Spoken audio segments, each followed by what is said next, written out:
Moi, j'ai un objectif de faire 10 millions d'euros de chiffre d'affaires avec 3,5 millions d'euros de bénéfices au plus tard d'ici 2035. Si le marché ne le permet pas, c'est impossible. J'ai une villa au Costa Rica à 1 253 000 $. J'ai 6 biens immobiliers en Estonie. J'ai 10 bitcoins et 54 Ethereum. J'ai 150 000 euros dans l'or. Et en bourse, comme j'ai surtout investi au Costa Rica en début d'année 2024, j'ai 350 000 euros. Salut les pros, salut Maxence, salut Pauline. Salut tout le monde. Bienvenue tout le monde. Bonjour, Enchanté. bienvenue Maxence du coup. J'accueille aujourd'hui Maxence Rigotier, vous connaissez sûrement son nom, j'en suis sûr. Il va quand même se présenter rapidement. Si tu es d'accord Maxence, dis-nous qui tu es, qu'est-ce que tu fais? On t'écoute. Ouais, grand plaisir et merci pour l'invitation. Ouais, Donc, plaisir. j'ai grandi de 0 à 19 ans dans une ferme agricole à 20 km de Chalon-sur-Saône en Saône-et-Loire. Et aujourd'hui, nous accompagnons les entrepreneurs à multiplier leur chiffre d'affaires grâce à un tunnel de vente. Donc, d'où, si vous voyez ici le titre, de la patate, la ferme agricole, donc vraiment tout petit village, au milieu des vaches, des chèvres, des sangliers. Donc, aujourd'hui encore, mon père n'a toujours pas d'adresse mail pour vous donner un petit peu de contexte. Et sans patate, donc référence au film Les Trois Frères liés à notre enfant, je pense que vous connaissez également, qui amène avec ou sans patate, sans patate, 1 million d'euros. Donc aujourd'hui, j'ai environ 4 millions d'euros de patrimoine net et j'ai démarré sur Internet le 1er février 2011. Donc je suis aussi un dinosaure du web par la même occasion. Bravo pour tout ça. Bravo. Du coup, je sais pas si tu as entendu, moi j'ai entendu un je qui est devenu un nous. Donc aujourd'hui, tu as monté une équipe, tu as vraiment gravi, on va dire, les échelons de l'entrepreneuriat en partant de la campagne à combien d'habitants? Donc 85 habitants. Exactement. Donc c'est vraiment, je sais pas si vous vous rappelez de la musique et de la chanson de Marley Gaumont. Oui. Où, Oui. je sais plus exactement les paroles, mais en gros, j'ai l'impression qu'il décrivait mon village, alors que lui, c'était dans un autre département, en Corrèze ou la Creuse, le Cantal, etc. Et donc, de 0 à 19 ans, ferme agricole. Ensuite, j'ai fait un BTS Assurance à Lyon, Et donc de 2008 à 2010, D'accord. donc pas très loin de Oui, chez vous. effectivement. J'étais à Lyon 7e, proche de la station de métro Jean Massé, si vous connaissez Oui, ok. Lyon. Ensuite, j'ai fait une année d'école de commerce, donc à Marseille, à l'école de commerce, donc Euroman Management, qui s'appelle aujourd'hui Catch Business School. Ok. Donc j'étais au domaine de Lumini et j'habitais juste à côté de la gare Saint-Charles. Il y a la voie, je crois, c'est la dernière voie N ou quelque chose comme ça. J'étais à 50 mètres. Donc BTS Assurance, ensuite école de commerce, et c'est en école de commerce où j'ai eu le déclic, puisque je voulais faire du commerce, et sauf que école de commerce, bah, tu fais tout sauf du commerce. Donc, Oui, ça oui. s'appelait école de cadre supérieur. Ouais. Et c'est là où j'ai eu le déclic. Donc j'ai tapé dans Google changer de vie, simple, rapide, efficace. Je suis tombé sur Olivier Roland, le site Des livres pour changer de vie, qui existe toujours. Et j'ai acheté sa formation Blogueur Pro à l'époque, le 28 décembre 2010. Donc il y a D'accord. déjà de très nombreuses années. C'est comme ça que je me suis lancé et j'ai démarré avec la première thématique, les paris sportifs. Donc on va toujours demander de faire ses passions, son expertise et ce qui a marché. Et j'avais identifié donc dans mes passions les paris, pronostics en ligne. Également, je suis un marathonien, j'adore courir. Yes. J'avais lancé aussi à Ouais. l'époque un blog sur la course à pied qui est toujours en ligne, qui s'appelle blogcourseapé.com. D'accord. Excellent. Bah, écoute, les valeurs du sport rassemblent alors. Ouais. Voilà, Ouais. c'est en valeur commune le sport qui est aussi lié au dépassement de soi, la Exactement. performance et Exactement. l'amélioration de sa propre vie. Tu sais, nous on aime aller dans le straight to the point du coup pour directement venir impacter les entrepreneurs puisqu'on s'adresse à des entrepreneurs. T'as déjà, s'ils ont eu l'oreille fine, donné des tips qui t'ont permis d'arriver jusque-là, mais tu dirais, à travers ton parcours, donc pour toi mais pour tout entrepreneur, est-ce que tu aurais 3 clés, peut-être plus, on n'est jamais assez gourmand, qui permettraient, voilà, tu viens vraiment de la campagne, tu viens de rien, donc qui permettrait à quelqu'un qui peut-être n'est même pas à la campagne mais a l'impression de pas être dans un monde entrepreneurial et pas savoir comment faire, bah, comment on fait pour qu'ils réussissent? C'est quoi les 3 clés vraiment que...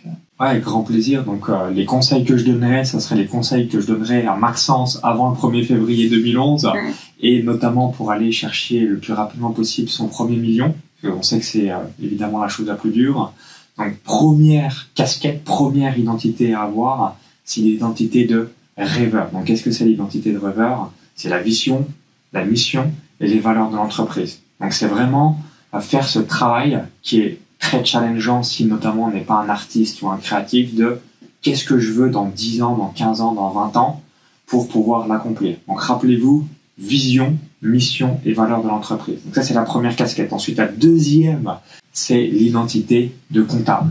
Donc, c'est avoir des KPI business, KPI financier, puisqu'on a tous entendu des milliers de fois cette citation, les amateurs supposent les professionnels mesurent. Et si on n'a pas ce côté tableur Excel et des chiffres à mettre en place, numéro 1, on ne peut pas prendre des décisions stratégiques. Numéro 2, on pilote à vue. Donc, tôt ou tard, on peut vite se retrouver dans la merde. Et numéro 3, eh bien, on est au pifomètre, sauf que il faut prendre des décisions qui soient le plus possible en cohérence avec la vision. Donc, deuxième identité, comptable. Donc là, les gens qui sont artistes, souvent, ont cette difficulté de cette casquette-là. Et la troisième, comme vous pouvez l'imaginer, si on veut réussir dans l'entrepreneuriat, c'est l'identité de vendeur. Donc, est-ce que vous avez un système de vente qui permette d'avoir un flux constant de nouveaux clients? Est-ce que vous avez une gamme de produits? Quel est un petit peu le coût d'acquisition client, la valeur à un an de vos clients, etc., etc. Donc, si on démarre dans l'entrepreneuriat, c'est vraiment ces 3 identités à développer: rêveur, comptable, vendeur. Chapeau, merci. Ça t'inspire quelque chose? Ah oui, oui, c'est toi. Ah bah merci. C'est lui. C'est pour ça que Manuel, t'as des résultats. Et toi aussi. Voilà, c'est vraiment les clés. Et de manière générale, on a souvent, en fonction de qui l'on est, une facilité dans l'une des 3. C'est rare. Bon, moi, j'étais un mec ultra comptable, j'ai toujours adoré les chiffres, etc. T'as rapidement eu c'est tout le temps, des choses comme ça. Ça, c'était instinctif. Et c'est en l'apprenant, vu que c'était évident pour moi, parce qu'il y a des gens qui n'ont pas de tableau et ainsi de suite. Et inversement, vu que je suis pas du tout un artiste ou un créatif, j'étais en mode perché. Ah ouais, il faut une vision, faut une mission, il faut instaurer un jour une culture d'entreprise, etc. C'est totalement là où à l'ouest. Pourquoi? Parce que c'était pas dans mes gènes. Et vendre, là aussi, j'ai toujours, quand j'étais à la campagne, quand on vendait des vaches, je demandais à voir mon étrenne. D'accord. Donc quand j'avais le maquignon, donc j'ai toujours. C'est déjà été inculqué. C'est bien ça, parce que nous, tu parles des 3 casquettes et c'est vrai que on rencontre souvent des difficultés de ce côté-là. Peut-être parce que franco-français, un petit peu, la vente, qui a encore un peu cette empathie. Donc, je pense que ça t'a bien aidé d'avoir ça déjà. Et c'est bien de le présenter comme une casquette, parce que souvent, ils le prennent pas autant au sérieux, j'ai l'impression, les entrepreneurs, en pensant, si j'ai un bon produit, si j'ai un bon service, il va se vendre. Alors que c'est le marketing qui permet de vendre, et ensuite, le bon produit permet de faire le bouche à oreille, la longévité, créer une réputation. C'est hyper important, c'est pour ça qu'on tenait à t'interviewer, puisqu'aujourd'hui, c'est principalement ton expertise, si je ne me trompe pas, de permettre aux entrepreneurs d'avoir des systèmes d'acquisition automatiques et qui vont permettre de générer ces ventes. Exactement, parce que ce qui est très angoissant quand on est entrepreneur, c'est les revenus en dents de scie, et le fait d'avoir des revenus les plus linéaires possibles, c'est ça qui rassure, notamment pour recruter de nouveaux collaborateurs, avoir une anticipation des dépenses et des recettes, etc. Donc, arriver à avoir un business, même si il n'y a jamais aucune journée carrée, mais le plus possible, ça fasse moins d'enfants, et moins ça, parce qu'aussi sur le plan émotionnel, ça fait des hauts, des bas, forcément compliqué. Yes. Maxence, je sais que tu es aussi un investisseur invétéré sur ça. Tu connais sûrement le cadran du cash flow de Kiyosaki. Et comme je dis souvent à nos auditeurs, à droite sont les 2 mêmes personnes, cet entrepreneur et cet investisseur sont du même côté. C'est pas pour rien, et on a tendance à dire que quand on est entrepreneur, il faut être investisseur. Pour autant, il y a peut-être des choses différentes. Toi qui investis aussi beaucoup, tu nous as donné des conseils pour l'entrepreneur. Est-ce que ce seraient les mêmes? Est-ce qu'il y a de nouvelles clés pour les investisseurs, et comment peut-être démarrer? Dis-nous tout sur ce monde un peu de l'investissement. Ouais, je vais poser 6 questions aux entrepreneurs, et après je vous donnerai quelques feedbacks par rapport aux investisseurs. En fait, quand on crée une entreprise, ça sera un petit peu la clé bonus. Je vous invite à vous poser ces 6 questions qui sont les suivantes. Donc la première question, est-ce que le marché est suffisamment scalable pour atteindre ma vision? Donc là, c'est une vraie question à se poser, qui est reliée à la vision, parce que si on veut faire, moi j'ai un objectif de faire 10 millions d'euros de chiffre d'affaires avec 3,5 millions d'euros de bénéfices au plus tard d'ici 2035, si le marché ne le permet pas, c'est impossible. Ça, c'est la première question. Ensuite, la seconde question, est-ce que la marge du produit ou de l'entreprise et entre 30 et 60%. Le plus possible, évidemment. Pourquoi? Parce que là aussi, on le sait tous, quand on est entrepreneur, ça demande énormément d'énergie, de temps, de ressources, d'efforts, etc. Donc, quitte à développer une entreprise, autant qu'elle soit le plus rentable possible. Donc, est-ce que j'ai une marge entre 30 à 60%? Ensuite, troisième question, avec quel avatar client je souhaite travailler? Pourquoi? Parce que là aussi, vous allez évoluer. Donc, si vous avez une clientèle qui a un certain niveau et que vous êtes à ce niveau-là, plus le temps va passer. Si vos clients sont là et que vous êtes là en termes de mindset, de tout, évidemment, vous dites, ces gens-là, j'en veux plus, je les supporte plus. Quand c'est les clients, je les supporte plus. Donc ça, c'est une autre question à se poser qui va avoir lieu. Prenez des notes, c'est pépite. Vas-y. Avec grand plaisir. Ensuite, la quatrième question, ça c'est notamment pour l'entrepreneur, c'est est-ce que le business que je suis en train de faire actuellement, je pense pouvoir le réaliser 10 ans et plus. Parce que là aussi, on sait les efforts que ça demande pour développer un business, même si rien n'est sûr, mais de se dire, ok, je sens la capacité que dans 10 ans, je ferai encore ça. Donc ça, c'est une vraie question à se poser. Ensuite, la cinquième question, c'est de vous demander, est-ce que ce business, je suis en mesure de pouvoir le revendre? Donc, pourquoi? Parce que là aussi, si on fait un business, admettons, on va faire très simple dans les calculs, 2 millions d'euros de chiffre d'affaires avec 500 000 euros de bénéfices, si on peut sortir avec quelques centaines de milliers ou quelques millions d'euros à la revente, c'est un sacré bonus par rapport à ça. Et évidemment, là aussi, quitte à mettre de l'énergie, de l'effort, des ressources, est-ce que c'est en mesure de le faire? Et la sixième et dernière question, est-ce que le business model que je suis en train de créer et de développer est un effet de mode ou, à l'inverse, est durable dans le temps? Donc, je vais vous donner un exemple tout bête. Moi, les tunnels de vente, c'est juste le format qui change, mais il y en aura toujours en 2200 et ainsi de suite. Alors que, prenons un autre exemple, NFT, les NFT, vous vous souvenez, ça c'était un effet de mode, donc le business clac. Pourquoi? Parce que c'est de passage, et on le voit des fois, vous avez des enfants, des jouets qui vont faire tac, et 2 ans après, complètement. ça existe encore sur le marché, ces trucs-là. Donc c'est ces 6 questions que je vous invite à ces business-là, je me permets de souligner, il y a tous les business dépendants d'aide de l'État. On voit beaucoup ça chez les prestataires de services parce que dans un temps donné, relance d'après Covid, ils ont accordé des facilités pour les business liés à l'électrique. Par exemple, peut-être ça va rester, mais peut-être que l'électrique sera développé ensuite, les crédits d'impôt, les machins. Si tout mon business est autour de ces primes vertes, qui ont réduit d'ailleurs les primes au rachat de véhicules, tout ça, en fait, je suis dépendant de ça, et donc quand ça s'arrête, Et comme on le sait, les réglementations de l'État, ça change. Donc si votre business dépend des OPCO, des CPF ou quel que soit le support, très très dangereux pour cette vision à 5, 10, 15 ans ou plus. Merci beaucoup. Franchement, j'espère. Parfait. Et du coup, ça me revient. Donc, pour rebondir à ta question initiale de l'investissement, donc quand vous investissez, finalement, c'est les questions un petit peu que je viens de poser. Si on va prendre l'exemple d'un bien immobilier, on va se dire, numéro 1, quel type de locataire je souhaite avoir. Est-ce que je veux plutôt des étudiants qui vont peut-être vomir ou faire la fiesta? Ou à l'inverse, est-ce que je préfère avoir une famille avec des enfants, calme, sérénité?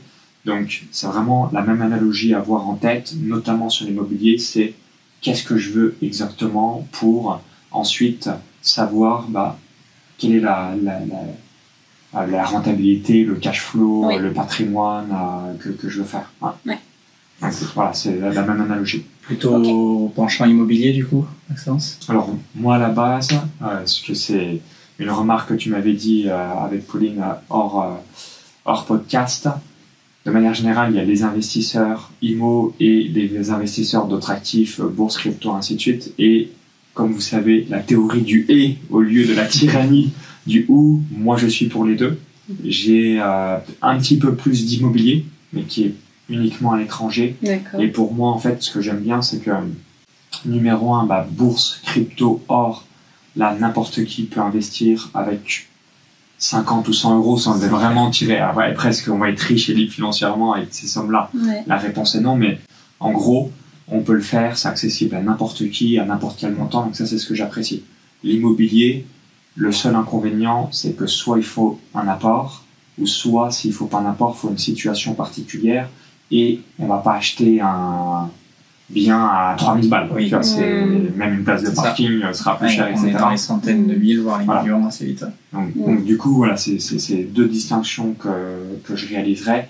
Maintenant, si on ne veut pas se prendre la tête, on dit ok, j'ai 100, 200, 300 ou 500 euros par mois à investir ou plus. Bourse, donc il y a 3 possibilités. Le S&P 500, donc c'est l'ETF VUAA, donc c'est les 500 plus grosses sociétés des États-Unis. Ensuite, vous avez l'ETF qui reprend le Nasdaq 100, donc c'est les 100 plus grosses sociétés technologiques des États-Unis, dont le GAFAM, Google, Amazon, Meta, Microsoft, Apple. Ou encore, vous avez l'indice MSCI World, donc c'est les 1500 plus grandes entreprises au monde. Donc là, ça regroupe les États-Unis, les 500 plus grosses sociétés, plus les meilleures sociétés européennes, plus les meilleures sociétés chinoises, japonaises, australiennes, etc. C'est 3 supports que tu as dans ton portefeuille. Exactement. Donc, MSCI World, ETF, VUA pour le S&P 500 et Nasdaq, ça doit être SXN, quelque chose comme ça. Mais vous tapez ETF, Nasdaq 100 dans Google, vous allez en trouver. Ouais. Et ensuite, pour l'or, ETF, GBS. Donc là, donc il y a 2 options. Soit on achète de l'or physique. Maintenant, l'inconvénient, c'est l'idéal. L'or physique, c'est l'idéal. Maintenant, l'inconvénient, c'est soit tu le stockes à la banque, mais il y a des frais, plus ça reste, c'est pas chez toi, c'est à la banque. Et numéro 2, si tu l'as chez toi, la campagne, ça peut le faire. Moi, je suis plutôt en ville et je voyage, je vais pas me trimballer avec mes lingots d'or dans mon appartement, dans mes valises. Oui. Donc, je préfère le faire l'or papier par rapport à ça, avec le TF GBS. Et après, en crypto-monnaie, j'ai uniquement du Bitcoin et de l'Ethereum. Je fais partie des gens qui pensent que le Bitcoin sera à plus de 100 000 $, voire même, je dirais, alors 1 million de $, j'ai encore du mal à y croire, mais il y a pas mal de personnes qui le pensent. Je le vois au moins 150 000 $. Je fais partie de ces gens-là. Est-ce que j'aurai raison? On verra, mais je fais partie de ces gens-là. Et si on veut investir de manière safe, on se pose pas de question uniquement Bitcoin et Ethereum. Pourquoi? C'est les 2 plus grosses capitalisations en crypto-monnaie. Et pour donner un exemple chiffré, sur 100 euros, il y a environ 50 à 60 euros qui sont investis sur le Bitcoin et 10 à 15 euros qui sont investis sur l'Ethereum. C'est-à-dire qu'il y a des milliers de crypto-monnaies, mais la fameuse loi 20-80, quasiment 80% du marché des crypto-monnaies est investi uniquement sur 2 cryptos, le Bitcoin et l'Ethereum. Voilà. Plein de pépites. Concernant tes investissements IMO à l'étranger, dans quel pays? Ouais, donc très simple. Donc les 4 millions se répartissent comment? Donc j'ai une villa au Costa Rica. D'accord. Donc on a acheté avec Patricia à 1 253 000 $ et qui génère donc 100 000 $ de cash flow net par an grâce à la location courte durée. Ensuite, j'ai 6 biens immobiliers en Estonie, donc d'une valeur de 750 000 €.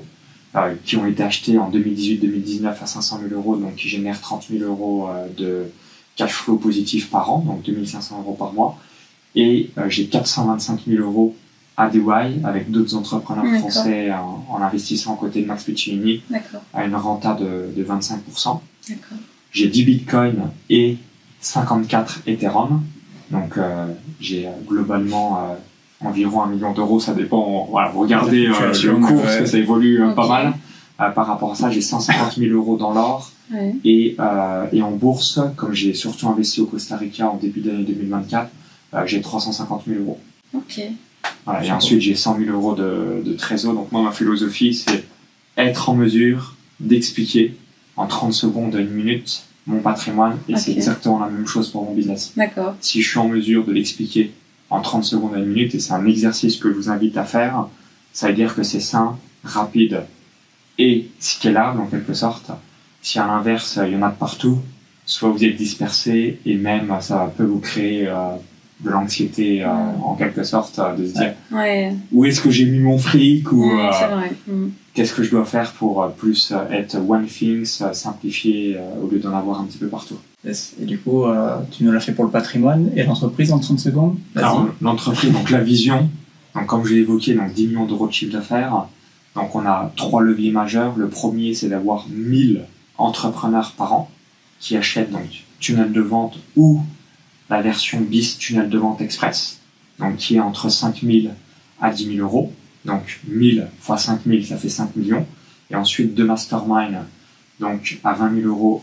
Donc mastermind et tunnel de vente, mastermind business et revenu passif. 100 000, 500 000, 500 000, 3 millions. Donc 2 fois 50, 2 fois 1 million égale 7 millions. Et ensuite, le delta des 3 millions, c'est la différence entre tunnel de vente express, plus le parcours client. Yes. Quand on a une entreprise, la vraie question aussi à se poser, c'est de se dire quel est le parcours client de mon avatar client idéal. Donc je vais donner 2 exemples pour illustrer mes propos. Si on se marie, il y a une immense probabilité qu'on ait un enfant. Ou à l'inverse, si on a eu un enfant et qu'on n'a pas été marié, eh bien, il y a une probabilité qu'on se marie. Donc, du coup, le parcours client, se dire, OK, il faut que j'ai des offres, soit en partenariat, soit des parts d'entreprise pour ce parcours client afin de l'optimiser. Ou à l'inverse, je donne souvent cet exemple, avocat, expert comptable, notaire, assureur. Une personne a souvent besoin d'un assureur, qui a besoin d'un expert comptable, qui a besoin du notaire et qui a besoin de l'avocat. Et du coup, là aussi, si tu es intelligent et que tu as des partenariats, donc la question à se poser, c'est qui a mes clients et ne vend pas ce que je vends. Et quand vous faites ça, l'exemple du bébé, mariage ou assureur, notaire, comptable et avocat, et c'est comme ça que vous allez pouvoir grandir, parce que on le sait tous, générer des nouveaux clients, c'est vraiment la chose la plus difficile. Par contre, avoir l'optimisation de sa valeur client et quelqu'un qui a votre confiance, il peut être avec vous plusieurs années, plus il peut acheter et encore acheter. Et si on n'a rien à lui proposer, en quelque sorte, c'est con. Et c'est là où vous avez des gros leviers pour... Tant qu'on lui apporte de la valeur, il a la confiance derrière. Donc, superbe. Parcours admiratif, en tout cas. Félicitations. Merci à toi. À côté de ça, il y a on a parlé entrepreneur, on a parlé investisseur. Il y a une glue, pour moi, il y a un ciment derrière tout ça. Et tu me diras si tu es d'accord, c'est l'état d'esprit, c'est le mindset. Comment on est Maxence Rigotier, ou comment on est entrepreneur à succès, au-delà de ce qu'on a à faire en fait. C'est quoi les déterminants psychologiques, mindset d'un entrepreneur à succès? Déjà, le premier élément, et vous l'avez dit dans mon podcast, c'est la résilience et la mise en place d'actions quotidiennes. En fait, comme notre cerveau marche de manière linéaire, c'est extrêmement difficile pour lui de voir l'effet exponentiel. Donc, par exemple, pour donner un ordre d'idée, la première année de mon livre, donc, qui est sorti le 9 octobre 2023, j'ai vendu quasiment 2000 exemplaires. Mon objectif, c'est d'en vendre 100 000 d'ici 2035. Si on fait de manière linéaire, on se dit 2000 fois 50 égale 100 000, limite, je serais déjà mort, quoi, entre guillemets, donc ça va pas matcher. Mais en continuant à mettre en place des actions, il y a un instant T, peut-être qu'une année, je vais en vendre 50 000. Et du coup, j'aurais mis 10 ans peut-être pour en vendre 40 000, et une année en plus pour passer de 40 000 à 90 000, pour donner cet exemple. Et ça, c'est la magie des petites victoires quotidiennes où à un moment donné, paf, t'es dans l'exponentiel. Et c'est là où les gens vous disent mais comment t'as fait, ou quel talent, ou j'hallucine, t'as de la chance, ou t'as de la chance. Absolument. Donc ça, donc première chose, c'est chaque jour mettre en place petite action, petite action, petite action. Ensuite, le deuxième élément, également, si je devais me remettre 10 ans en arrière, en termes d'erreurs que j'ai fait, et on l'a dit et redit, c'est la puissance du focus. Donc ça revient, c'est pour ça que je me suis vraiment posé cette question, est-ce que je suis en mesure de le faire 10 ans en plus? Parce que les résultats incroyables, spectaculaires, irréels mais bien réels, elles ont lieu souvent après 10 ans. Donc quand ça fait 10 ans, 15 ans, c'est ce qui fait par exemple qu'un sportif est champion olympique ou quoi que ce soit. Parce que ça fait, ou le fameux concept des 10 000 heures, quand ça fait tellement des années et des années que tu fais la même chose, tu as optimisé ou ainsi de suite, bien c'est là où le geste devient instinctif et les résultats sont exceptionnels. Et comme les gens, on est dans une société où tout va très vite, les gens divergent et du coup, aussi automatiquement, je vais donner un autre exemple. Donc j'ai pour objectif de faire un séminaire devant 5000 entrepreneurs, donc 3500 entrepreneurs en présentiel, 1500 en digital. Donc comme on l'a vécu il y a quelques jours ensemble, donc ça m'a vraiment mis à quoi ça ressemblait. Et je me suis dit, donc le dernier on était 1650 en présentiel, 350 en digital. Ça m'a mis de me dire, ok, il y a qui réellement qui fait des séminaires en francophonie? peut-être 10, 15, 20 personnes ou même 10 max. Il faudrait que je voie la liste, mais il y a peu de personnes. Pourquoi? Parce que, en fait, assez rapidement, des gens aussi arrêtent et automatiquement, j'ai envie de dire même par défaut, ça va vous mettre le statut de numéro 1, de top 3, puisque juste vous continuez. Vu que vous continuez, petit à petit, vous avez le bouche à oreille, la réputation, il y a tout qui se développe. Et c'est comme ça que vous grandissez. Hein. Donc si on résume, numéro 1, victoire quotidienne, donc petite action qui amène aux grandes victoires. Numéro 2, résilience, persévérance. Je donne souvent cette analogie. On va passer 3 ans, 5 ans en plus à l'école à faire des choses qu'on n'aime pas forcément, mais on le fait. Et quand on lance son activité ou qu'on veut la développer, au bout de 6 mois, 1 an, on arrête. En y passant 3 heures par jour. Attends, à l'école, t'as fait 8 heures par jour dans un truc que t'en avais rien à foutre. Si t'as fait un master, en plus, tu l'as fait pendant 5 ans, etc. Et là, en 6 mois, 1 an, tu veux déjà abandonner en mode 3 heures par jour. Et c'est cette résilience-là à avoir qui va te permettre d'être sûr de réussir. C'est le manque de muscles émotionnels que les gens ont, souvent, moi, qui m'impressionne. C'est un petit peu ce qu'on appelle des fois la génération Netflix. Tout de suite maintenant, et si pas tout de suite maintenant, j'abandonne. Et au jour d'aujourd'hui, avec cette mentalité de plus en plus présente, c'est triste comme mot, mais je veux dire, il suffit presque d'être persévérant, en effet, pour se rendre compte que, en fait, ça fait la différence. Merci Maxence. Avec plaisir. Dernière petite question, est-ce que tu as une routine matinale? Donc globalement, on va dire 200 jours par an. Donc je réalise les 5 étapes suivantes. Donc première étape, petit réveil musculaire, donc pour réveiller mon corps et avoir ces bonnes énergies, ces bons good vibes. Ensuite, je vais enchaîner avec quelques affirmations positives. Donc là, je vais me dire, je suis un gagnant, je suis un leader, je suis une star, je suis un entrepreneur à succès, etc. Donc affirmations positives pour conditionner le cerveau, tout en vraiment avoir cette conviction, la gestuelle, etc. Ensuite, numéro 3, je vais réaliser et cultiver la gratitude. Donc là, je vais connecter à mon cœur et dire merci. Donc merci Internet, merci de voir, merci de respirer, merci de vivre là où je suis, etc. Donc je fais 3-4 minutes de merci pour toutes les petites choses dans ma vie. Numéro 4, je vais réaliser ce qu'on appelle de la cohérence cardiaque.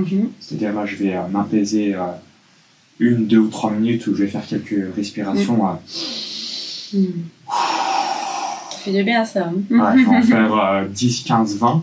Et ensuite, je termine par la visualisation de mes rêves.